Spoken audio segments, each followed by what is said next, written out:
Halo, selamat malam semuanya. Salam sehat, salam bahagia, salam cinta. Malam ini saya Brenda Imekre kembali hadir di seri cinta yang ke-147 dan ini adalah seri cinta tentang penyebab penderitaan bagian kedua. Mohon maaf karena minggu lalu mata saya masih belum berani membaca sesuatu yang terlalu terang dari laptop.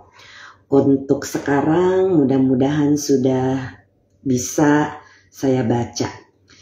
Oke, saya melanjutkan dari sutta di minggu lalu, di mana di seri cinta yang lalu saya membahas tentang Anguttara Nikaya 311. Hari ini saya mau bahas tentang Anguttara Nikaya 3112. Sebentar saya cari dulu, tadi sudah dibuka. Oke. Selamat malam yang sudah bergabung. Ditunggu sebentar, saya mencari sutta yang akan saya bacakan malam ini. N3112.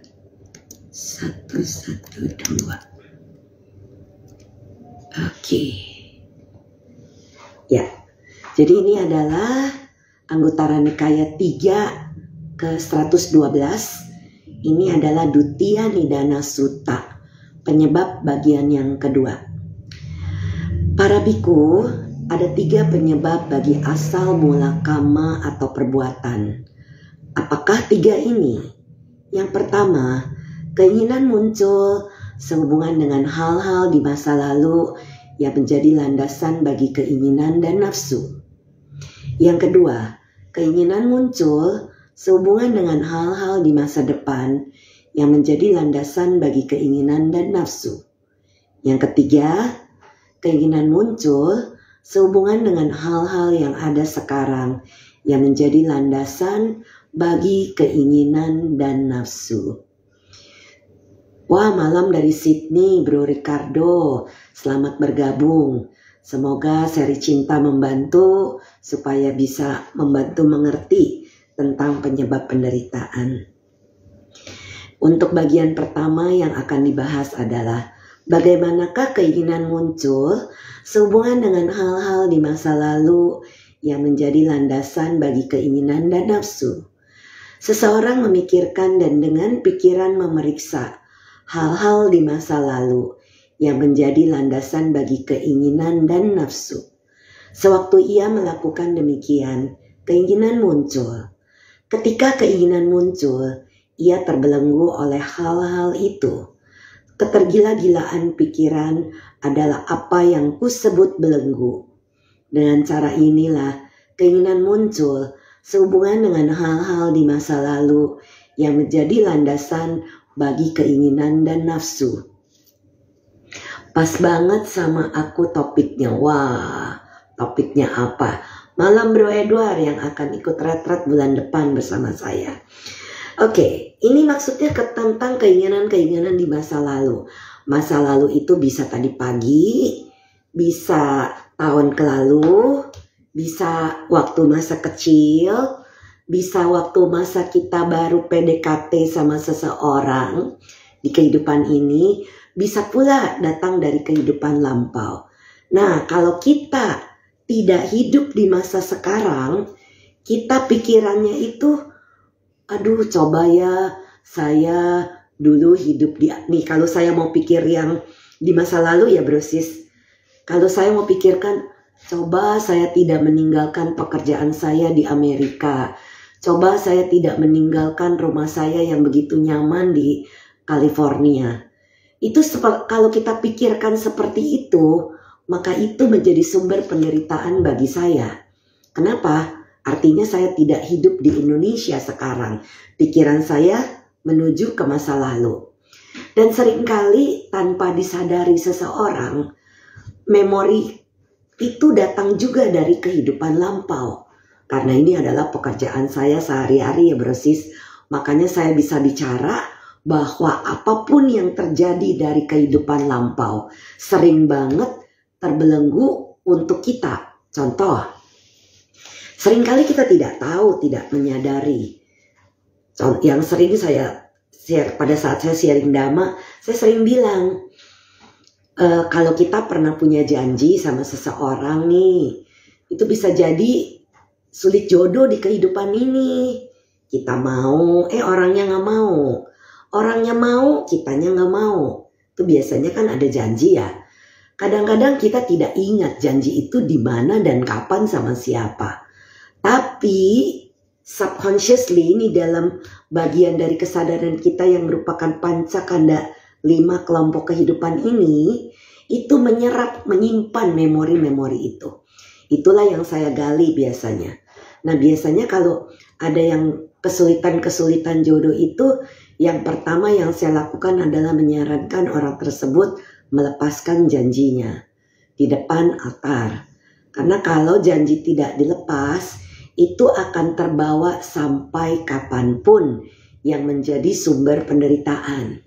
Contoh ya brosis, belum lama, 1 atau 2 minggu yang lalu, saya kedatangan seorang klien. Klien ini Buddhis. Dan dia kepengen tahu kenapa dia nggak bisa move on, padahal udah diputusin sama pacarnya. Jadi dia masih berharap terus. Putusnya udah beberapa bulan. Masih berharap terus. Mudah-mudahan pacarnya balik, mudah-mudahan kembali lagi. Tapi yang ada ya kayak menggantung begitu hubungannya. Klien ini laki-laki brosis. Dan kemudian saya bantu, oke, kalau gitu kalau bro tidak bisa move on dari si wanita ini, coba kita cari tahu apakah pernah ada janji dengan dia di masa lalunya. Dan ternyata betul, ketemu dalam 1 atau 2 kehidupan dari masa lalu, di mana dia janji saya akan membahagiakanmu selama-lamanya. Selama-lamanya ini adalah janji yang paling celaka brosis. Karena itu tidak ada batas waktu. Makanya kenapa pentingnya kita itu jangan suka sembarang menyebar janji. Jadi kemudian setelah mengerti, saya sarankan beliau lepas janji. Sis Bren, kalau saya nggak mau lepas gimana? Ini ya bro, saya cuma bilang, bro ini udah tahu, datang ke saya mau tahu cari penyebabnya. Udah ketemu, kenapa nggak mau lepasin dulu? Janji itulah yang dilepas, bukan perasaan apa sama si perempuan ini. Yang penting janjinya ini dulu dilepas supaya tidak menjadi kemelekatan. Karena kalau kemelekatan itu menjadi sumber penderitaan. Ya, jadi kemelekatan terhadap apa yang terjadi dari masa lalu ini. Yang barusan suta ini dibaca adalah karena ada nafsu keinginan. Ada keinginan dan nafsu di sana, maka ia terbelenggu. Inilah yang menjadi sumber penderitaan. Dari masa-masa yang lalu ada kasih yang tak sampai dengan seseorang. Ketemu lagi di kehidupan ini. Jatuh cinta lagi. Karena apa? Ada kemelekatan di sana. Ada penderitaan. Bukan berarti kita nggak boleh jatuh cinta sama orang. Jangan salah paham brosis. Jatuh cinta itu adalah sesuatu hal yang wajar. Tetapi apakah perasaan ini mau dikembangkan atau tidak? Kalau kita sudah menikah, perasaan itu tidak boleh dikembangkan untuk lawan jenis lainnya selain pasangan kita. Karena itu akan menjadi sumber penderitaan baru. Menjadi kemelekatan baru yang menjadi sumber penderitaan. Dan itulah yang dimaksud oleh Buddha tentang apapun yang dia pikirkan dari masa lalu. Jadi kalau kita sudah berlalu, udah lewat, ya udah, jangan dilekati lagi. Tapi kecenderungan manusia dimanapun, kalau itu menyenangkan, jadi sweet memory. Tapi kalau itu menyedihkan, menakutkan, menjadi trauma, fobia, dan ketakutan. Itu kita bawa-bawa terus. Itulah yang menjadi penyebab penderitaan sebenarnya. Jadi Kalau saya boleh menyarankan bro dan sis, perasaan itu cuma perasaan. Di dalam rangkaian Paticca Samuppada itu ada bagian yang namanya Wedana atau perasaan. Juga ada di dalam 5 kelompok kehidupan. Perasaan ini cuma 3 sebenarnya. Menyenangkan, menyakitkan, tidak menyenangkan, tidak menyakitkan alias netral. Tapi kalau kita melekati perasaan baik itu menyenangkan maupun tidak menyenangkan, itu akan menjadi sumber penderitaan karena kita terlalu melekat di situ. Ini yang menyebabkan orang tidak paham. Seseorang yang punya kebiasaan, belum lama saya ketemu klien dari kehidupan lampaunya sudah mata keranjang. Jadi di kehidupan ini dia selingkuh sama orang lain. Dan ketangkep sama istrinya pula. Kenapa? Karena dia suka sekali mengumbar nafsunya. Jadi kalau sudah tahu begitu, stop di kehidupan sekarang. Kita bisa 6R. Pikiran-pikiran untuk menuju ke seksual itu yang berlebihan. Kalau itu sesuatu yang wajar, ya tidak menjadi masalah. Tapi kalau itu sudah tidak wajar, berpikir tentang hal seksual sepanjang hari, itu adalah sesuatu yang sangat tidak wajar. Nah itu makanya kenapa tidak baik, ini Buddha sudah bilang. Ketika keinginan muncul, ia terbelenggu oleh hal-hal itu. Ketergila-gilaan pikiran adalah apa yang kusebut belenggu. Dengan cara inilah keinginan muncul sehubungan dengan hal-hal di masa lalu yang menjadi landasan bagi keinginan dan nafsu. Jadi dari masa lalu pun begitu. Jadi seolah-olah kita nih bawa backpack yang berat dari masa lalu. Kenapa sih backpack itu nggak mau dilepas aja? Supaya kita tidak merasa berat. Seperti itu bro sis. Itu analoginya ya, contoh saja. Lalu kemudian yang berikutnya. Dan bagaimanakah keinginan muncul sehubungan dengan hal-hal di masa depan yang menjadi landasan bagi keinginan dan nafsu? Seseorang memikirkan dan dengan pikiran memeriksa hal-hal di masa depan yang menjadi landasan bagi keinginan dan nafsu. Sewaktu ia melakukan demikian, keinginan muncul. Ketika keinginan muncul, ia terbelenggu oleh hal-hal itu. Ketergila-gilaan pikiran adalah apa yang kusebut belenggu. Dengan cara inilah keinginan muncul sehubungan dengan hal-hal di masa depan yang menjadi landasan bagi keinginan dan nafsu. Jadi jangan pikirkan pula apa yang belum terjadi di masa depan bro sis. Kita tidak akan tahu apa yang terjadi 1 jam ke depan. Bisa saja saya kolaps lalu pindah alam. Tidak pernah ada yang tahu. Tapi kenapa kita mesti khawatir? Nah, orang-orang yang banyak memikirkan tentang hal di masa depan itu akan menjadi cemas, khawatir. Sudah cemas, khawatir, nanti jadi panik. Sudah panik, jadi asam lambungnya naik. Ini semua berhubungan. Orang-orang yang suka cemas, suka stres, gelisah, itu akan menimbulkan asam lambung. Jadi penyakit di badan ini datang karena pikiran. Ya, jadi ngapain kita pikirin sesuatu yang belum terjadi? Kenapa kita buang-buang waktu kita untuk sesuatu yang tidak bermanfaat yang akan terjadi di masa depan? Kita tidak tahu apa yang akan terjadi kan? Jadi contoh nih bro sis. Beberapa waktu yang lalu, beberapa tahun mungkin 2 atau 3 tahun yang lalu, saya dengan sejumlah teman-teman SMA sudah beli tiket mau ke Jogja, mau ikut Waisak di sana. Tetapi pada saat itu Gunung Merapi batuk-batuk.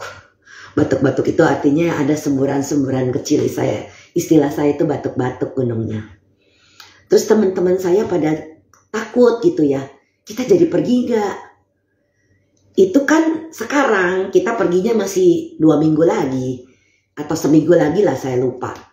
Jangan pikirin. Nanti pada saatnya juga Gunung Merapinya stop batuknya. Kita tetap bisa pergi. Kok bisa begitu yakin? emang bisa melihat ke depan? Ya enggak lah. Saya bilang yang penting kita hidup sekarang, kita banyak berdoa, semoga Gunung Merapinya tenang, alam mendukung supaya kita ini semua bisa melakukan puja bakti di Candi Borobudur. Udah nih, kita nggak bicarakan hari H, besok mau berangkat. Teman-teman saya, kita ada di grup, kita jadi berangkat ya, jadi dong. Ya, seperti itu. Sama juga dengan pada saat beberapa tahun yang lalu saya mau bimbing retret di Bali. Gunung Agung batuk-batuk. Saya cuman WA tanya sama manajernya di BBC, Bro Aris. Bro, gimana keadaan di sana? Gak apa-apa sis katanya. Ya paling debu-debu gitulah. Nanti pesan aja pesertanya bawa masker gitu. Ya udah, saya juga persiapkan masker. Kalau misalnya ada debu gitu ya, kita pakai masker untuk menghalangi debu masuk ke paru-paru. Jadi ditanya sama peserta, sama panitia, Sis Brand jadi berangkat gak ke Bali nih? Peserta pada tanya, khawatir, kan khawatir. Saya cuma bilang begini, kalau saya yakin kalau saya akan pergi, saya tidak takut, kan bukan sombong, bukan apa, tapi saya yakin pada saat waktunya kita akan berangkat, pesawat bisa terbang dan kemudian kita bisa retret. Dan itu yang terjadi. Saya dan kami semua bisa terbang ke Bali, kita retret meditasi di sana, ya dapat hasilnya ya baik-baik. Maka itu jangan pikirkan terlalu berlebihan untuk hal yang belum terjadi di masa depan. Kalau kemelekatan, keinginan, nafsu itu dari masa lalu saya ibaratkan backpack di belakang. Tapi apa yang akan terjadi di masa depan itu backpacknya di depan. Jadi berat ke belakang, berat ke depan. Nah, ngapain kita pikirkan sesuatu yang belum terjadi? Seperti itu bro dan sis. Jadi ngapain kita terlalu memikirkan sesuatu yang belum terjadi di masa depan. Karena apa yang kita pikirkan sekarang belum tentu akan terjadi di masa depan. Nah, kebanyakan orang berpikir jangan-jangan, gimana kalau, itu kata-kata yang wajar yang biasanya kita sering dengar ya bro dan sis. Tapi kan belum tentu itu akan terjadi seperti apa yang kita pikirkan. Jadi gak usah terlalu khawatir tentang masa depan, tidak perlu memikirkan dari masa lalu. Nah, bagaimanakah keinginan muncul sehubungan dengan hal-hal yang ada sekarang yang menjadi landasan bagi keinginan dan nafsu. Seseorang memikirkan dan dengan pikiran memeriksa hal-hal yang ada sekarang yang menjadi landasan bagi keinginan dan nafsu. Sewaktu ia melakukan demikian, keinginan muncul. Ketika keinginan muncul, ia terbelenggu oleh hal-hal itu. Ketergila-gilaan pikiran adalah apa yang kusebut belenggu. Dengan cara inilah keinginan muncul sehubungan dengan hal-hal yang ada sekarang yang menjadi landasan bagi keinginan dan nafsu. Nah ini adalah 3 penyebab bagi asal mula kama. Kama ini adalah perbuatan. Jadi itu sebabnya janganlah berpikir terlalu jauh tentang yang ada dari masa lalu. Jangan pikirkan sehingga menjadi kemelekatan apa yang belum terjadi di masa depan. Juga dalam masa sekarang ini supaya tidak menjadi belenggu. Apa yang dimaksud di sini? Contoh ya bro sis. Kalau kita makan sesuatu sekarang, makanlah makanan itu dalam masa sekarang. Jangan bandingkan dengan masa lalu. Kayaknya dulu karinya lebih enak deh. Kalau kita banding-bandingkan, kita tidak hidup dalam masa kini. Enjoy, nikmati saat ini, tapi kita tidak melekat. Gimana caranya supaya kita tidak melekat? Sudah makan kita 6R. Kita 6R kan, cuma tahu nih makanan enak. Ya udah tahu aja, lepas, nggak mau dijadikan kemelekatan. Rilekskan ketegangan. Kenapa harus dirilekskan? Karena loba keinginan seperti yang sudah kita bahas di minggu lalu. Dosa, kebencian atau penolakan, dan moha, delusi, ini akan menyebabkan ketegangan dan keketatan di kepala. Ya, kalau di sini sudah ketat, maka itu menjadi mencengkram nafsu, keinginan atau tanha itu. Nah, jadi itu sebabnya. Para biku, ada 3 penyebab lainnya bagi asal mula kama atau perbuatan. Apakah yang 3 ini? Keinginan tidak muncul sehubungan dengan hal-hal di masa lalu yang menjadi landasan bagi keinginan dan nafsu. Keinginan tidak muncul sehubungan dengan hal-hal di masa depan yang menjadi landasan bagi keinginan dan nafsu. Keinginan tidak muncul sehubungan dengan hal-hal yang ada sekarang yang menjadi landasan bagi keinginan dan nafsu. Dan bagaimanakah keinginan tidak muncul sehubungan dengan hal-hal di masa lalu yang menjadi landasan bagi keinginan dan nafsu? Seseorang memahami akibat di masa depan dari hal-hal di masa lalu yang menjadi landasan bagi keinginan dan nafsu. Setelah memahami akibat di masa depan, ia menghindarinya. Setelah menghindarinya, ia menjadi tidak tertarik dalam pikiran. Dan setelah menembusnya dengan kebijaksanaan, ia melihat. Maksudnya melihat ini adalah membuktikan, menembusnya dengan kebijaksanaan sang jalan dengan pandangan terang yang muncul. Ya, jadi ini di sini ada penjelasan bagaimana supaya hal-hal keinginan tidak muncul sehubungan dengan apapun yang terjadi. Dengan cara inilah keinginan tidak muncul sehubungan dengan hal-hal di masa lalu yang menjadi kelandasan bagi keinginan dan nafsu. Contoh, kita pernah punya mantan pacar. Saya rasa semua orang pernah punya mantan pacar. Ada yang kita diputusin, ada kita yang putusin. Kalau kita diputusin, banyak orang itu nggak kamguan, tidak bisa menerima. Nah, nanti ini udah terjadi puluhan tahun yang lalu nih bro dan sis. Sekarang ini bisa tiba-tiba karena ada kemelekatan, itu bisa tiba-tiba terpikir, gimana ya kabarnya si mantan? Itu terpikir di masa lalu. Dan nanti papanca penggandaan pikiran pun akan terjadi karena apa? Karena memikirkan, wah dulu dia orangnya baik ya, dia orangnya romantis ya, dia orangnya begini begitu. Yang ada apa? Ya sekarang dia nggak sama saya jadi menderita. Kan bisa begitu bro dan sis. Dan ini yang terjadi kepada banyak para klien saya yang masih belum bisa move on dari mantan pacarnya. Dan celakanya kalau ada yang sudah menikah, kemudian iseng-iseng dia cari si mantan pacar di sosmed. Kemudian ketemu, kemudian dijapri, kemudian udah dijapri jadi ketemuan offline. Udah ketemuan offline, nyambung lagi CLBK, cinta lama belum kelar. Itu yang bahaya. Jadi apa yang terjadi bro sis? Kalau ingatan kita terhadap seseorang muncul, kita langsung kalau bisa di 6R-kan, kita 6R-kan. Supaya pikiran kita tidak melekat kepada orang tersebut. Tapi kalau ingatan ini terus-menerus mengganggu, lakukan meditasi pemaafan. Kenapa? Memaafkan diri sendiri yang masih menyimpan kemelekatan terhadap orang tersebut. Padahal orang itu udah kemana nggak jelas. Kitanya masih terperangkap di dalam perasaan itu. Jadi pentingnya kita untuk melepas. Nah ini yang di sini.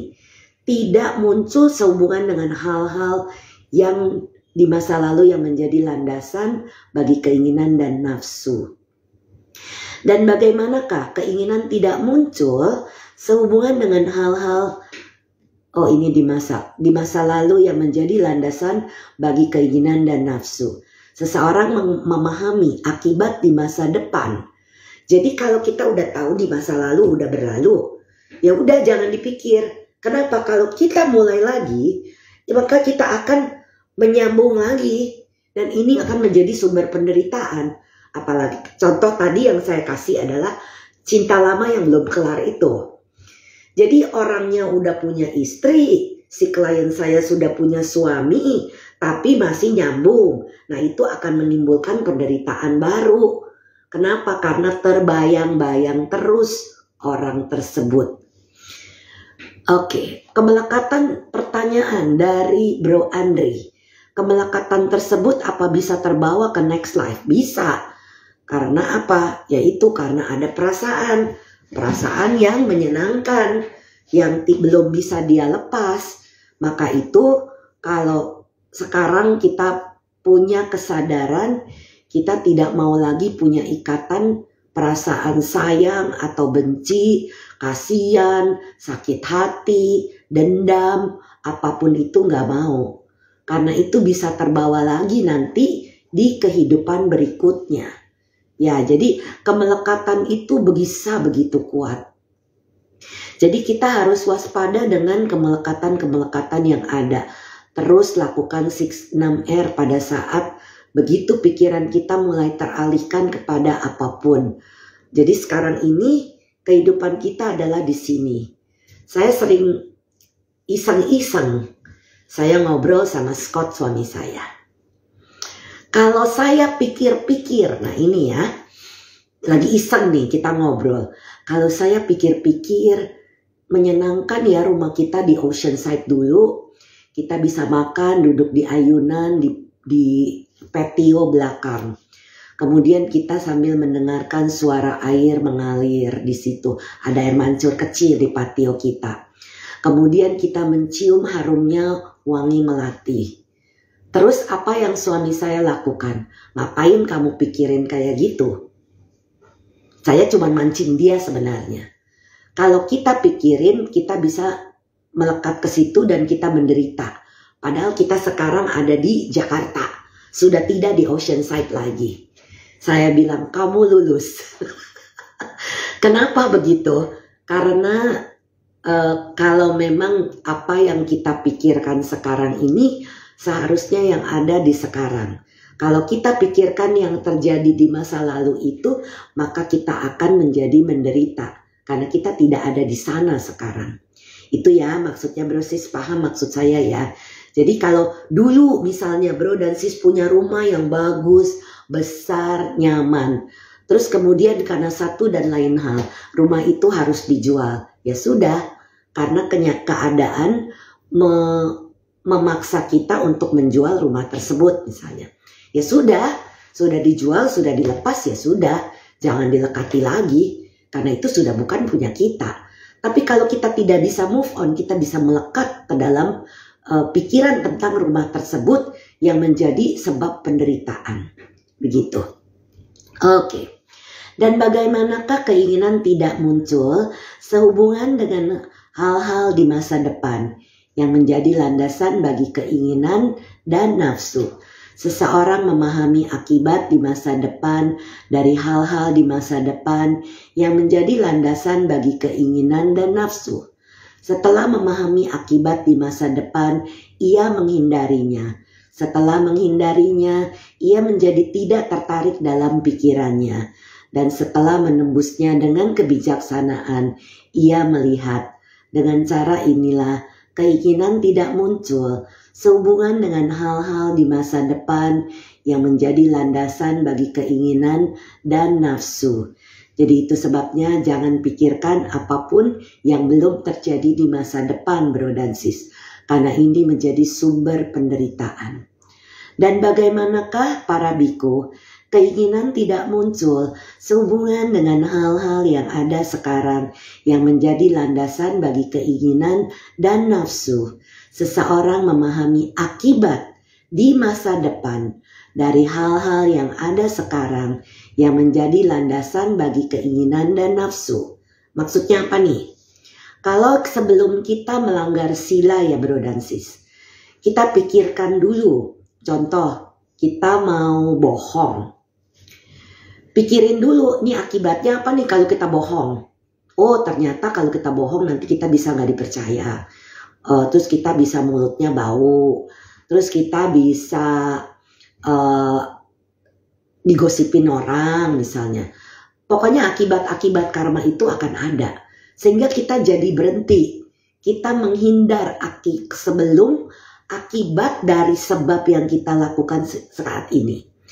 Contoh lagi, sebelum kita membunuh nyamuk atau semut atau apapun, kita pikirkan akibatnya apa kepada kehidupan kita. Oh iya, kalau membunuh nanti ada akibat-akibatnya. Kita paham, bisa umur pendek, bisa penyakitan, bisa cacat dan lain sebagainya. Jadi kalau sudah mengerti itu, kita stop. Sila kita bisa jaga. Tidak membunuh atau menyakiti makhluk hidup dengan sengaja. Tidak mengambil sesuatu yang tidak diberikan. Kemarin saya sharing dhamma di satu cetia. Disediakan air dengan minuman jus, tapi nggak ada yang ngasih tahu sis brand itu boleh diminum, jadi saya nggak ambil. Sudah selesai, saya sudah pindah ke belakang, ada pengurus, bu maaf tadi lupa dikasih katanya. Iya kalau saya nggak dikasih saya nggak ambil. Sebegitunya saya jaga sila bro sis. Padahal mungkin niat baik panitia sudah menyiapkan itu di meja. Pembicara adalah untuk pembicara. Tapi karena nggak ada yang bilang itu buat saya nggak berani ambil.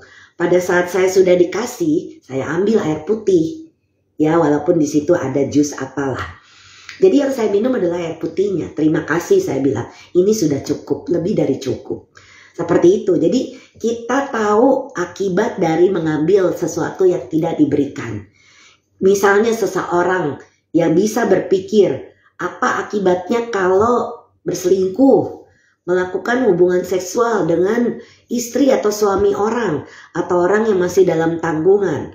Nah, udah ngerti nih, oh iya ya akibatnya nanti saya bisa mengalami kehidupan karma ini balik ke saya. Maka pada saat itu juga perbuatan itu tidak akan dilakukan. Nggak bohong, gosip, memecah belah, berkata kasar seperti itu. Karena apa? Kita tahu bahwa sesuatu hari itu akan kembali kepada kita. Jadi ya sudah, kita udah tahu nih akibat-akibat karma ini, maka kita stop. Ini yang dimaksud di sini. Seseorang memahami akibat di masa depan dari hal-hal yang ada sekarang yang menjadi landasan bagi keinginan dan nafsu. Setelah memahami akibat di masa depan, ia menghindarinya. Setelah menghindarinya, ia menjadi tanpa nafsu dalam pikiran. Dan setelah menembusnya dengan kebijaksanaan, ia melihat. Dengan cara inilah, keinginan tidak muncul sehubungan dengan hal-hal yang ada sekarang yang menjadi landasan bagi keinginan dan nafsu.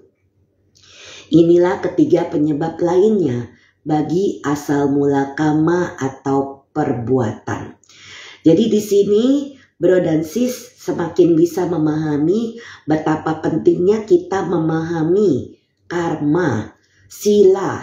Karena kalau kita sudah tahu akibat-akibatnya maka kita punya rem yang sangat pakem. Termasuk nggak minum wine, nggak minum alkohol. Ya jadi seperti dan narkoba dan lain sebagainya. Kenapa? Karena itu bisa mengakibatkan kita jadi tumpul pikirannya. Seperti itu. Nah, kalau kita sudah memahami apa yang menjadi penyebab ini, maka kita bisa menghindari. Nah, sekarang ini sampai di sini sutta tentang 3112 Duttiya Nidana Sutta. Nah, berikutnya saya mau membacakan sebentar. Saya cari dulu ya bro sis.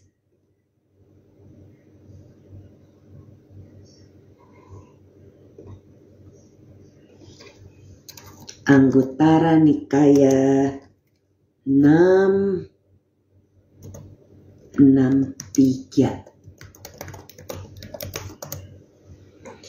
Nibedika Sutta. Dan jadi di sini ada Anguttara Nikaya Nibedika Sutta yang dalam bahasa Indonesianya diterjemahkan sebagai menembus. Para biku, aku akan mengajarkan kepada kalian suatu penjelasan Dhamma yang menembus. Dengarkan dan perhatikan, aku akan berbicara. Jadi di sini adalah suatu penjelasan yang menembus dan memecahkan kumpulan loba atau keserakahan, dosa atau kebencian dan penolakan, dan juga delusi untuk yang belum ditembus dan belum dipahami. Baik Bante, para biku menjawab. Lalu Sang Bagawa berkata demikian. Dan apakah para biku penjelasan Dhamma yang menembus itu? Kenikmatan indriawi harus dipahami. Sumber dan asal mula kenikmatan indria harus dipahami. Keberagaman kenikmatan indriawi harus dipahami. Akibat dari kenikmatan indriawi harus dipahami. Lenyapnya kenikmatan indriawi harus dipahami, dan jalan menuju lenyapnya kenikmatan indria harus dipahami. Ini adalah 4 kebenaran mulia ya bro dan sis. Jadi adanya sumber atau asal mulanya, kemudian akibatnya, lenyapnya, dan jalan menuju lenyapnya. Perasaan harus dipahami. Jadi di sini ada kenikmatan indria. Kemudian yang berikutnya adalah perasaan. Perasaan harus dipahami. Sumber dan asal mula perasaan harus dipahami. Keberagaman perasaan harus dipahami. Akibat dari perasaan harus dipahami. Lenyapnya perasaan harus dipahami. Jalan menuju lenyapnya perasaan harus dipahami. Nah, ini adalah bagian yang sangat penting untuk mengerti bahwa perasaan itu cuma 3 seperti yang sudah saya sebutkan di awal. Perasaan menyenangkan, perasaan menyakitkan, perasaan bukan menyakitkan pun bukan menyenangkan, di mana artinya netral. Nah, ini adalah perasaan. Persepsi harus dipahami. Sumber dan asal mula persepsi harus dipahami. Keberagaman persepsi harus dipahami. Akibat dari persepsi harus dipahami. Lenyapnya persepsi harus dipahami. Jalan menuju lenyapnya persepsi harus dipahami. Jadi persepsi ini adalah sesuatu yang memberikan nama. Jadi contoh kalau kita melihat kacamata ya. Kacamata ini karena kita sudah tahu ini adalah kacamata contohnya. Bagian mana sebetulnya yang merupakan kacamata? Apakah gagangnya? Apakah frame-nya? Apakah kacanya? Atau apakah bagian penyambung di hidung? Dan apakah penyanggahnya? Jadi persepsi ini adalah yang memberikan nama bahwa ini adalah kacamata. Seperti itu. Jadi ini adalah persepsi. Nah, persepsi ini harus dipahami. Noda-noda harus dipahami. Sumber dan asal mula noda-noda harus dipahami. Keberagaman noda-noda harus dipahami. Akibat dari noda-noda harus dipahami. Lenyapnya noda-noda harus dipahami. Jalan menuju lenyapnya noda-noda harus dipahami. Ini akan dibahas lebih detail setelah ini. Kama harus dipahami. Sumber dan asal mula kama atau perbuatan harus dipahami. Keberagaman kama harus dipahami. Akibat dari kama atau perbuatan harus dipahami. Lenyapnya kama atau perbuatan harus dipahami. Dan jalan menuju lenyapnya kama atau perbuatan harus dipahami. Di sini ada di bagian bahwa ada yang berbentuk bagian dari perbuatan-perbuatan kita inilah yang dimaksud dengan kama. Nah ini, penderitaan harus dipahami. Sumber dan asal mula penderitaan harus dipahami. Keberagaman penderitaan harus dipahami.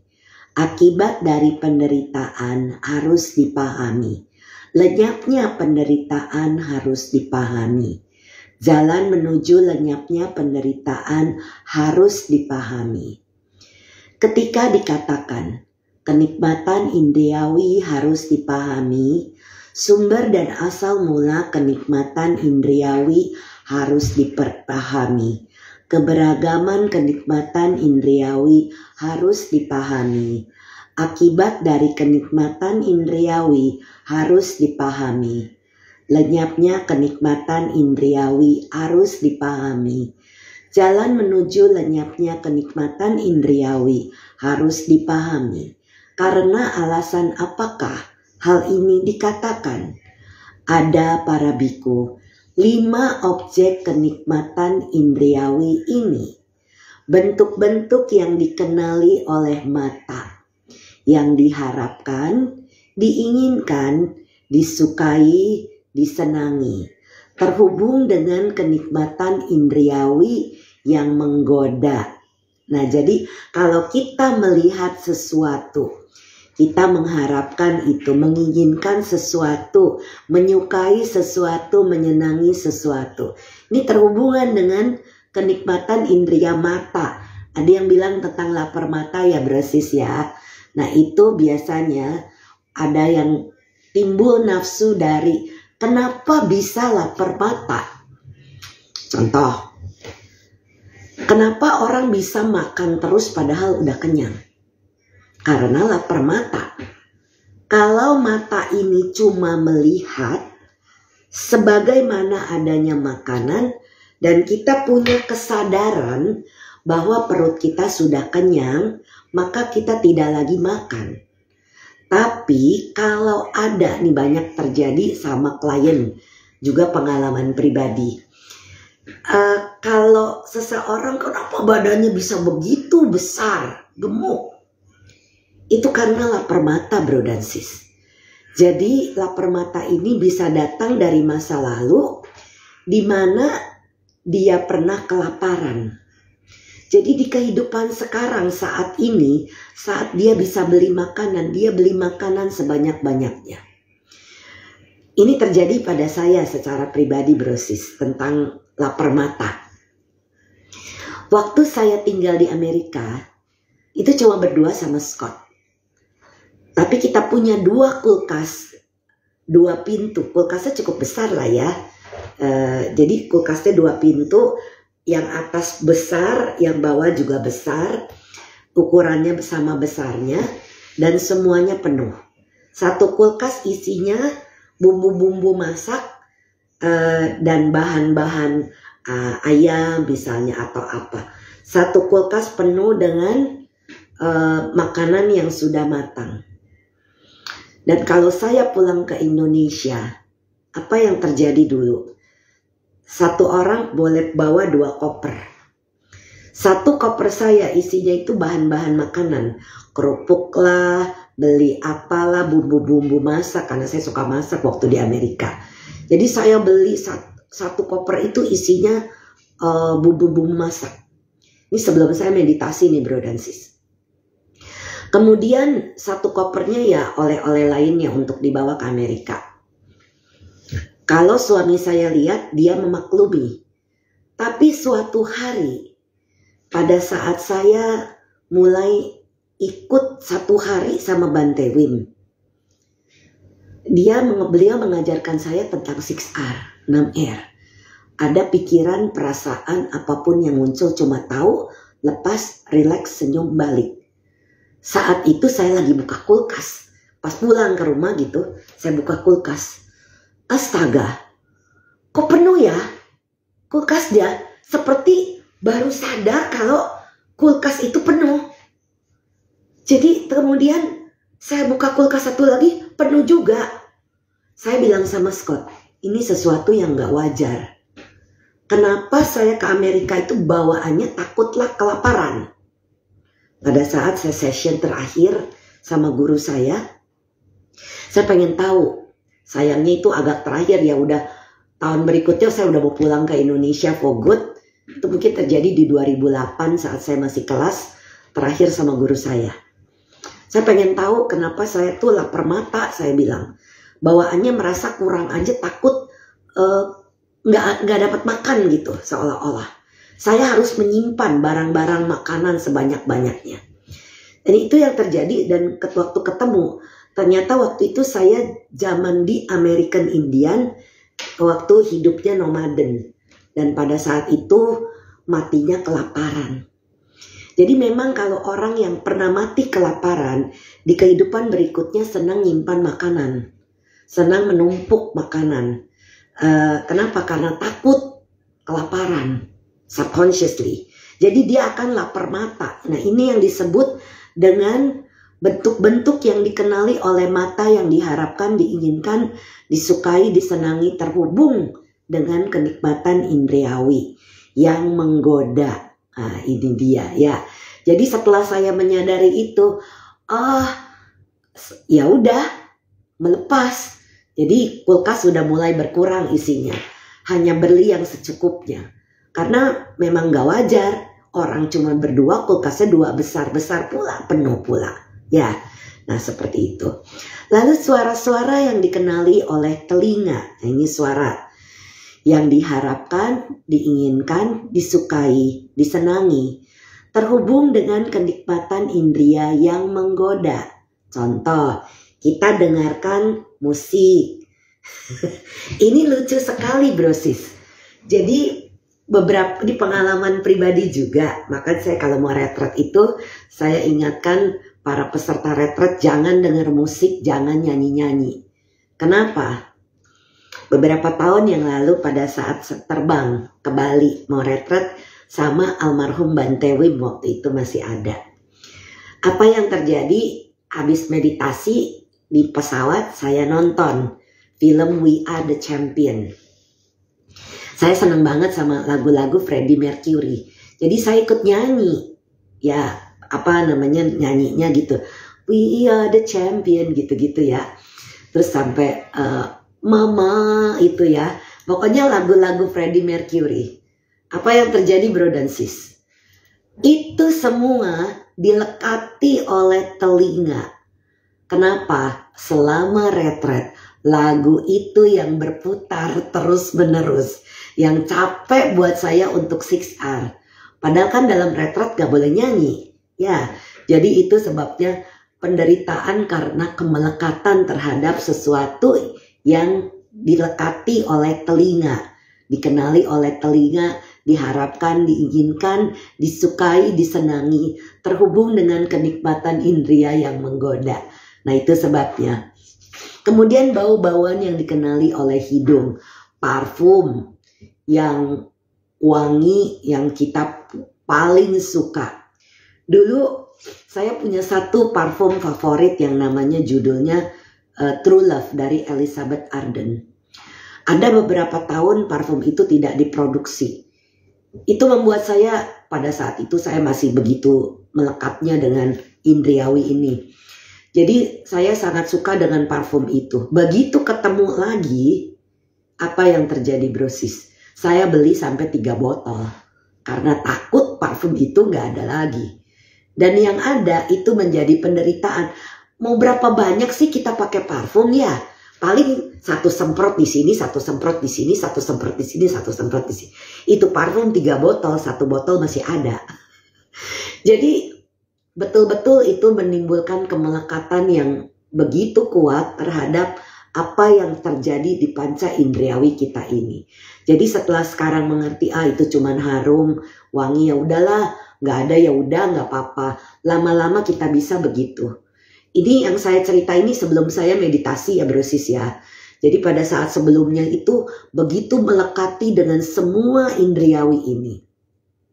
Rasa-rasa kecapan yang dikenali oleh lidah, yang diharapkan, diinginkan, disukai, disenangi, terhubung dengan kenikmatan indria yang menggoda. Nah, lidah. Punya cerita lagi bro dan sis. Ini kembali waktu saya masih tinggal di Amerika, saya ingat banget. Kami tinggal di San Diego. Tapi pernah dalam satu masa ada festival makanan kuliner di dekat LA kalau saya tidak salah ingat, 1 jam lebih. 1 jam lebih nyetir ke sana, 1 jam lebih nyetir pulang ke rumah kami di Oceanside. Apa yang terjadi? Di tempat festival itu beli makanan banyak-banyak. Kemudian ini ingat ya, saya cerita ini sebelum saya kenal TWIM, sebelum tahu 6R. Jadi pada saat sampai di LA itu biasanya kita punya langganan favorit dimsum. Kita beli dimsum untuk stok di rumah. Karena biasanya kalau kita ke LA beli makanan Indo nanti pulang entah di kulkas, entah di freezer buat beberapa hari, beberapa minggu kemudian. Karena tidak setiap minggu kami ke LA karena jauh. Sebulan sekali at least tuh ada pergi. Kemudian dalam perjalanan pulang, saya mau ambil apa sesuatu di belakang. Kemudian saya menyadari, mobil saya itu belakangnya penuh dengan kantong-kantong makanan. Saya sampai tertegun sesaat. Saya bilang sama Scott, betapa serakahnya ya pikiran saya ini. Hanya demi makanan kita rela pergi 1 jam ke sana, beli makanan banyak-banyak, pergi ke Chinatown pula, beli lagi makanan banyak-banyak, pulang bawa makanan. Ujung-ujungnya cuma di belakang doang. Dengan mempunyai kesadaran seperti itu, maka saya jadi, ini benar-benar menjadi penderitaan. Kenapa? Ngapain ngabisin uang segitu banyak untuk membeli sesuatu barang makanan yang memang kita simpan selama berhari-hari. Jadi itu yang terjadi bro dan sis. Ya, itu karena rasa kecapan.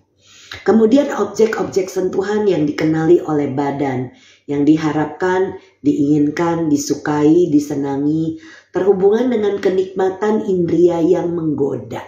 Nah ini bro dan sis harus paham, untuk orang-orang yang punya nafsu seksual yang berlebihan, inilah yang harus dipahami untuk bisa di 6R dan dimaafkan. Kenapa? Kalau tidak ini akan menjadi penderitaan. Akan tetapi hal-hal ini bukanlah kenikmatan indria. Dalam disiplin yang mulia, hal-hal ini disebut objek-objek kenikmatan indria. Kenikmatan indriawi seseorang adalah kehendak bernafsu. Artinya ada tanha atau nafsu keinginan. Hal-hal itu bukanlah kenikmatan indriawi. Hal-hal indah di dunia ini. Kenikmatan indriawi seseorang adalah kehendak bernafsu. Hal-hal indah itu tetap hanya sebagaimana adanya hal-hal itu di dunia. Tetapi para bijaksana melenyapkan keinginan terhadapnya. Dan apakah para biku sumber dan asal mula kenikmatan indriawi? Kontak adalah sumber dan asal mulanya.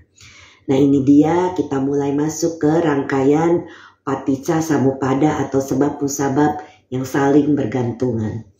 Dan apakah keberagaman kenikmatan indriawi? Keinginan indriawi pada bentuk-bentuk adalah satu hal. Keinginan indriawi pada suara-suara yang dikenali dari telinga adalah hal lainnya. Keinginan indriawi pada bau-bauan adalah hal yang lainnya yang dikenali oleh hidung. Keinginan indriawi pada rasa kecapan di lidah adalah hal lainnya lagi. Keinginan indriawi pada objek-objek sentuhan lewat sentuhan badan jasmani adalah hal lainnya lagi. Ini disebut keberagaman kenikmatan indriawi. Jadi ada mata, hidung, lidah, telinga, badan jasmani. Yang satunya adalah pikiran ya. Dan apakah akibat dari kenikmatan indria? Seseorang menghasilkan suatu penjelmaan individu yang bersesuaian dengan kenikmatan indriawi. Apapun yang ia inginkan yang mungkin merupakan konsekuensi dari kebaikan atau keburukan, Ini disebut akibat dari kenikmatan indriawi. Nah, ini disebut adanya konsekuensi dari kebaikan atau keburukan. Tergantung pada apa yang kita lakukan. Kalau mata melihat yang menyakitkan, itu menjadi keburukan. Hidung mencium sesuatu yang baunya nggak enak, itu menjadi yang keburukan. Tapi kalau kita cium sesuatu yang harum, itu menjadi kebaikan. Seperti itu. Telinga mendengarkan sesuatu yang menyenangkan, itu kebaikan. Tapi kalau telinga mendengarkan sesuatu yang menyakitkan, itu adalah keburukan. Lidah makanan pun sama. Sesuatu yang enak dirasakan itu adalah dari kebaikan. Yang tidak enak dirasakan itu adalah konsekuensi dari keburukan. Jadi akibat dari kenikmatan indriawi atau sebab akibat ini ya.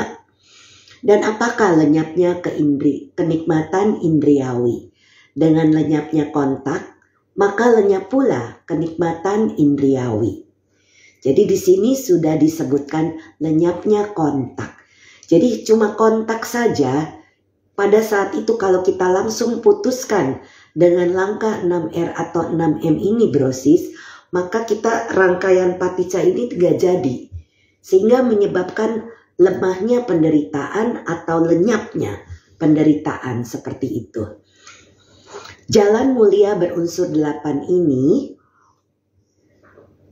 adalah jalan menuju lenyapnya keinginan indriawi, yaitu pandangan benar, kehendak benar, ucapan benar, perbuatan benar, penghidupan benar, usaha benar, perhatian benar, dan konsentrasi benar. Jadi ada 8. Ketika seorang siswa mulia memahami kenikmatan indriawi, sumber dan asal mula kenikmatan indriawi, keberagaman kenikmatan indriawi, akibat dari kenikmatan indriawi, lenyapnya kenikmatan indriawi, dan jalan menuju lenyapnya kenikmatan indriawi, maka ia memahami kehidupan spiritual yang menembus ini sebagai lenyapnya kenikmatan indriawi. Jadi di sini kita mulai mengerti, memahami kenikmatan indriawi, sumber dan asal mulanya, bagaimana lenyapnya itu, dan jalan menuju lenyapnya. Karena kalau kita terus-menerus melekati, maka itu akan menjadi sumber penderitaan. Ketika dikatakan kenikmatan indriawi harus dipahami, sampai jalan menuju lenyapnya kenikmatan indriawi harus dipahami, adalah karena hal itu maka dikatakan. Ketika dikatakan perasaan harus dipahami, sumber dan asal mula perasaan, keberagaman perasaan, akibat dari kenikmatan perasaan, lenyapnya kenikmatan perasaan, dan jalan menuju kenikmatan perasaan, maka ia memahami kehidupan spiritual yang menembus ini sebagai lenyapnya dari perasaan. Maka jalan menuju lenyapnya perasaan harus dipahami. Karena alasan apakah hal ini dikatakan? Ada para biku, 3 perasaan ini. Perasaan menyenangkan, perasaan menyakitkan, perasaan bukan menyakitkan pun bukan menyenangkan. Jadi sebetulnya cuma ada 3. Nah, begitu kita mulai mengambil aku sebagai milik pribadi, maka inilah yang menjadi sebab penderitaan, bro dan sis. Dan apakah sumber dan asal mula perasaan? Kontak adalah sumber dan asal mulanya. Ini udah mulai masuk ke rangkaian sebab musabab yang saling bergantungan, bro dan sis ya. Nah, dan apakah keberagaman perasaan? Ada perasaan menyenangkan keduniawian, ada perasaan menyenangkan spiritual. Maksudnya apa nih? Yang menyenangkan keduniawian itu yang bisa dirasakan, yang tadi saya katakan mata melihat, lidah mencicipi gitu ya. Ini perasaan yang dirasakan dari 6 landasan indriawi. Tapi ada perasaan yang menyenangkan secara spiritual, mengalami jana, adalah suatu perasaan yang menyenangkan secara spiritual. Ada perasaan menyakitkan secara keduniawian. Apapun yang dirasakan tidak menyenangkan atau menyakitkan secara indriawi ini, itu adalah penderitaan. Dan ada perasaan yang menyakitkan secara spiritual, yaitu kalau kita keluar dari jana, maka kita tidak lagi mengalami perasaan spiritual yang menyenangkan. Ada perasaan bukan menyakitkan pun bukan menyenangkan secara duniawi. Ada perasaan bukan menyakitkan pun bukan menyenangkan secara spiritual. Ini disebut keberagaman perasaan. Perasaan yang bukan menyakitkan pun bukan menyenangkan secara keduniawian itu adalah mempunyai UPK atau ketenang seimbangan. Tapi kalau yang bukan menyakitkan pun bukan menyenangkan, secara duniawi itu adalah yang seperti cuek gitu ya, bukan UPK, tapi yang dimaksud dengan perasaan bukan menyakitkan pun bukan menyenangkan secara spiritual, inilah yang dimaksud dengan UPK atau ketenang seimbangan. Inilah yang disebut dengan keberagaman perasaan. Dan apakah akibat dari perasaan? Seseorang menghasilkan suatu penjelmaan individu yang bersesuaian dengan perasaan apapun yang ia alami dan yang mungkin merupakan konsekuensi dari kebaikan atau keburukan. Ini disebut akibat dari perasaan.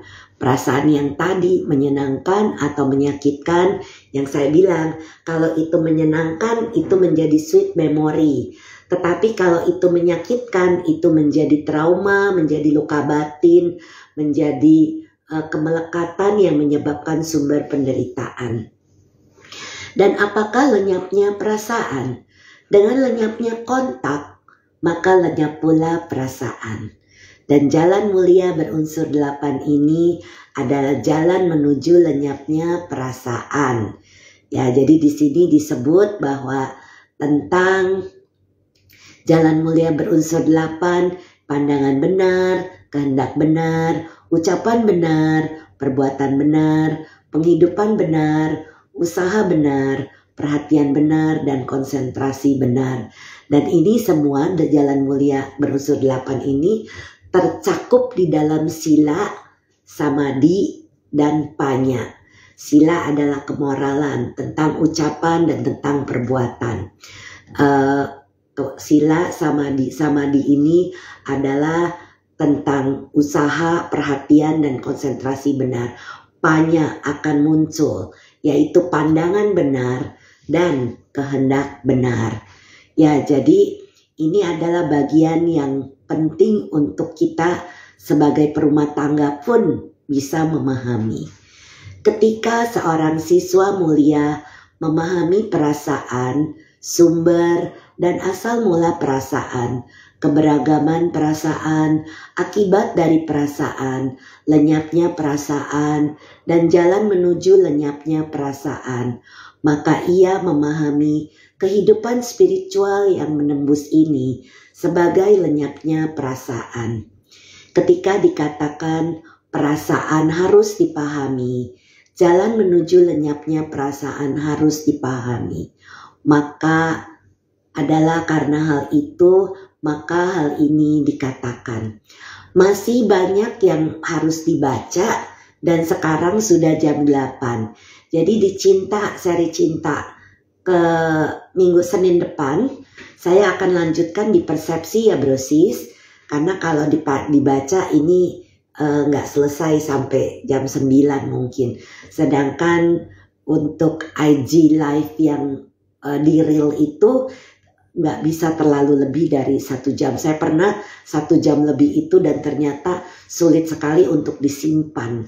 Maka itu setiap seri cinta live di reel ini harus diselesaikan dalam waktu 1 jaman. Oke, nanti di minggu depan kita akan lanjutkan di Anguttara Nikaya ini di bagian persepsi harus dipahami. Saya catat dulu sehingga nanti kita bahas lagi di seri cinta ke-148 minggu depan untuk anggota Nikaya 663 Nibedika Sutta. Oke, hari ini tidak ada yang bertanya karena semua menyimak sangat bagus brosis. Oke, terima kasih untuk kebersamaannya bersama saya Brenda Imekre malam ini di seri cinta ke-147 di tanggal 25 November 2024. Kita akan lanjutkan di seri cinta ke-148 Senin depan di tanggal 2 Desember. Sepertinya 2 Desember akan merupakan seri cinta terakhir ya brosis. Karena tanggal 7 saya akan berangkat ke Medan. Sehingga tanggal 9 kemungkinan besar tidak bisa mengisi sesi cinta di Medan. Karena saya tanggal 9, 7, 8, 9, 10 itu sedang akan ada di Medan. Dan tidak yakin tanggal 16-nya itu masih bisa isi atau tidak. Kalau bisa saya isi, kalau tidak kita akan ketemu lagi di Januari brosis. Saya akan posting di IG saya, di Instagram saya. Kalau tanggal 16 saya masih bisa isi, saya akan kembali di seri cinta berikutnya. Kalau 16 tidak bisa isi, saya sudah berangkat retret kembali tanggal 19 Desember sampai pulang lagi. Kita akan ketemu setelah tahun baru 2024. Jadi demikian, kita akan ketemu lagi, mudah-mudahan saya sehat ya brosis. Minggu lalu mohon maaf mata saya ini sakit, saya khawatir itu glaukoma. Memang kata dokter harus hati-hati, jangan terlalu banyak melihat sesuatu yang yang bisa menimbulkan matanya lelah. Karena periksa ke dokter itu, dokter mata bilang sudah hampir mendekati, jadi ke arah glaukoma. Jadi saya harus waspada, nggak boleh terlalu membuat mata saya lelah. Oke, terima kasih semuanya untuk kebersamaannya, kanan semua. Saya mengucapkan terima kasih dan mohon maaf apabila ada kata-kata, pikiran, dan perbuatan yang pernah saya lakukan keliru, baik dalam kehidupan ini maupun di kehidupan lampau. Semoga saya bisa dimaafkan. Mari kita bersama-sama berbagi jasa. Semoga yang menderita bebas dari derita. Semoga yang merasa takut bebas dari rasa takut. Semoga yang berduka menghapus semua dukanya, dan semoga semua makhluk menemukan kelegaannya. Semoga semua makhluk berbagi jasa yang telah kami peroleh untuk memperoleh semua jenis kebahagiaan. Semoga semua makhluk di angkasa dan bumi, para dewa dan naga yang perkasa, berbagi jasa-jasa kami ini. Semoga mereka terus melindungi Dhamma. Semoga mereka terus melindungi Indonesia dan seluruh dunia. Semoga semua makhluk berbahagia. Sadu, sadu, sadu. Salam sehat, salam bahagia, salam cinta. Terima kasih Sis Goslin untuk doanya, sehat selalu. Doa yang sama untuk brosis semuanya. Sampai jumpa di minggu depan di tanggal 2 Desember 2024. Sampai jumpa.